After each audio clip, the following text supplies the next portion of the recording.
Olá, paz do Senhor Jesus, meu querido, minha querida irmã.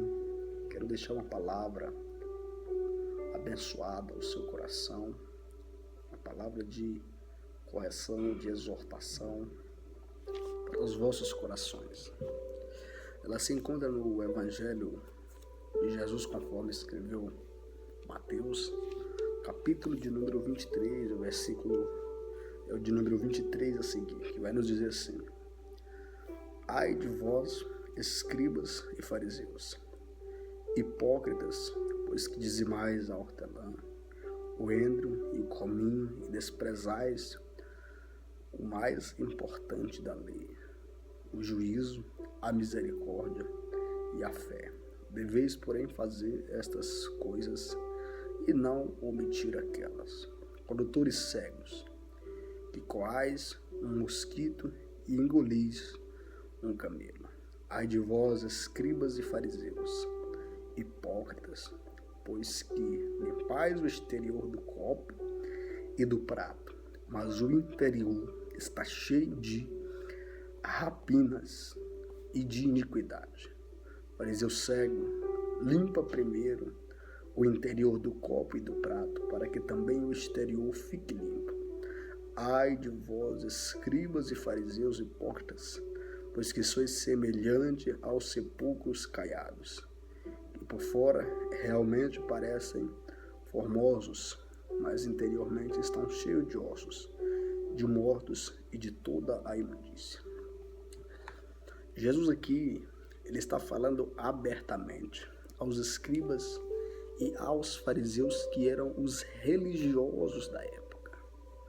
Homens que durante e perante homens importantes, perante uma sociedade, eles não deixavam passar absolutamente nada, nenhum erro. Tudo vinha a ser motivo de falação, a motivo de perseguição.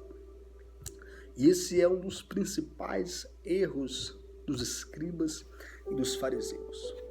Porque o erro deles era que no ponto onde Jesus era flexível, eles eram duros. E aonde Jesus era duro, eles eram flexíveis.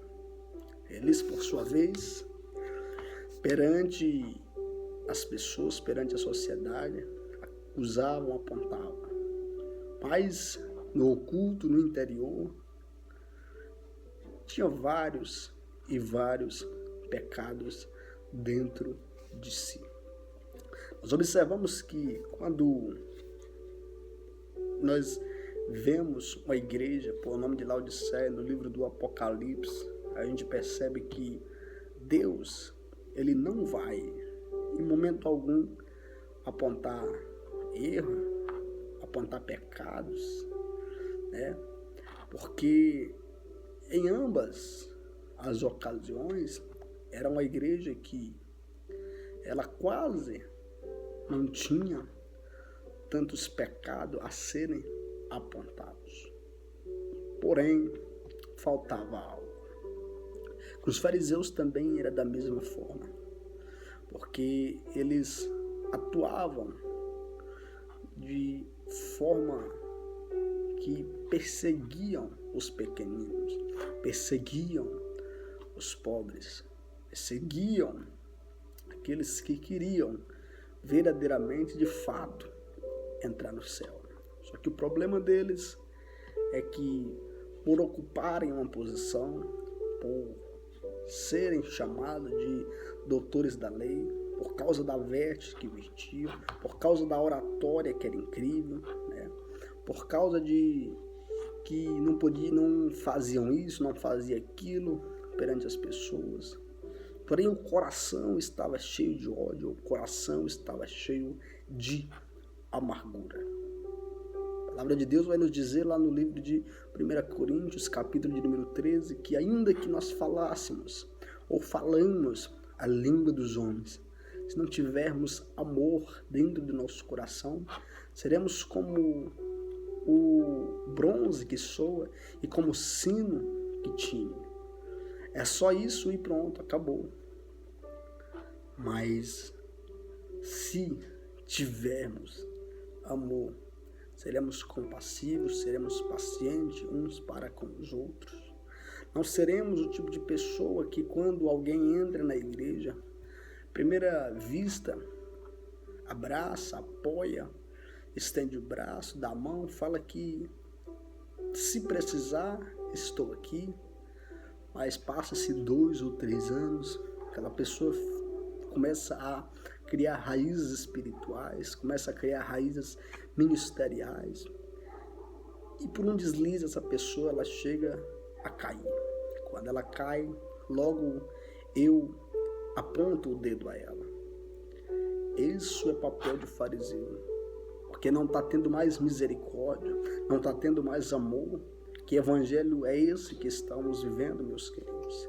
E já aproveitando para abrir um parênteses aqui, que além de ter as pessoas que apontam o dedo, as pessoas que acusam, ainda tem os de fora, que dizem, olha lá, fulano não disse que é crente, fulano não disse que é servo de Deus, mas parece que ele errou, parece que caiu, ele é crente nada, ele é muito... é quente, né, digamos assim. Ele é quente, isso não é crente. Ele é quente. Queridos, serve de deboche para muita gente. Tudo bem que temos os nossos princípios da palavra, os nossos princípios da verdade. Precisamos guardar aquilo que foi nos ensinado. Precisamos guardar, né, aquilo que nos foi entregue para que ninguém tome a nossa coroa, como diz no livro do Apocalipse, mas só que nós precisamos observar algo. Será que não será mais fácil eu orar pelo meu irmão para que Deus faça algo na vida dele, para que ele perceba o erro que ele está cometendo, sendo um conhecedor da palavra de Deus, sendo um conhecedor da verdade, do que eu apontar o dedo, do que eu derrubar, né? Lançar uma rasteira para cima dele? Esse não é o papel de crente, esse é papel de fariseu.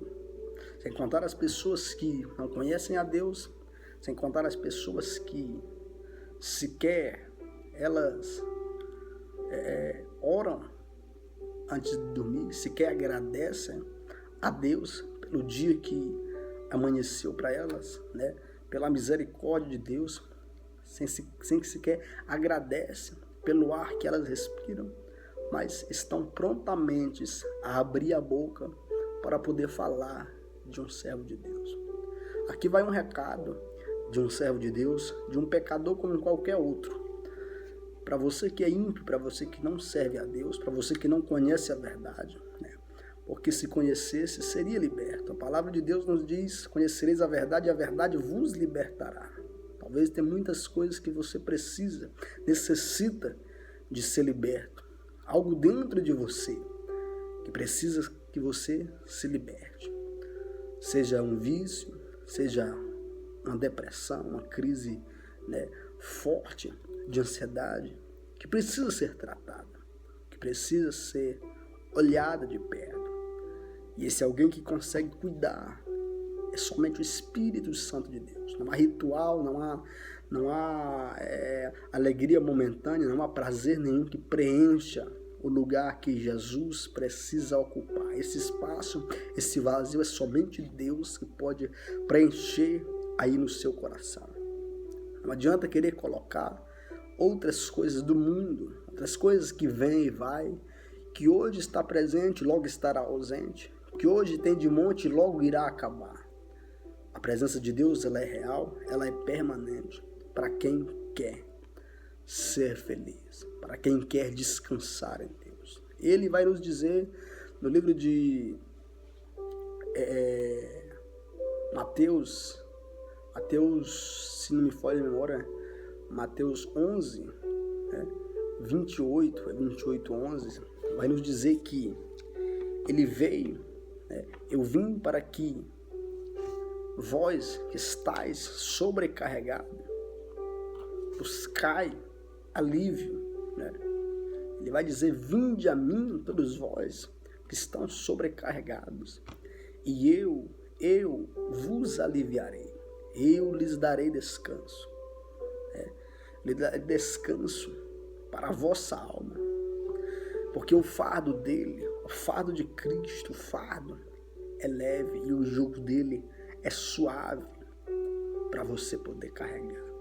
Talvez esse fardo que você carrega nas costas, que te cansa todos os dias, a rotina, né, que é uma rotina longe de Deus, é uma rotina fora, né, dos caminhos de Deus, é uma rotina contundente, foge totalmente daquilo que Deus ele tem para a sua vida.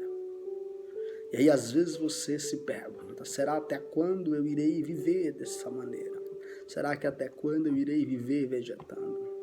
Busca alegria em tanta coisa, mas são tantas coisas que elas vêm e elas um dia irão acabar. Mas a presença de Deus, ela é real, a presença de Deus, ela é permanente, ela é eterna.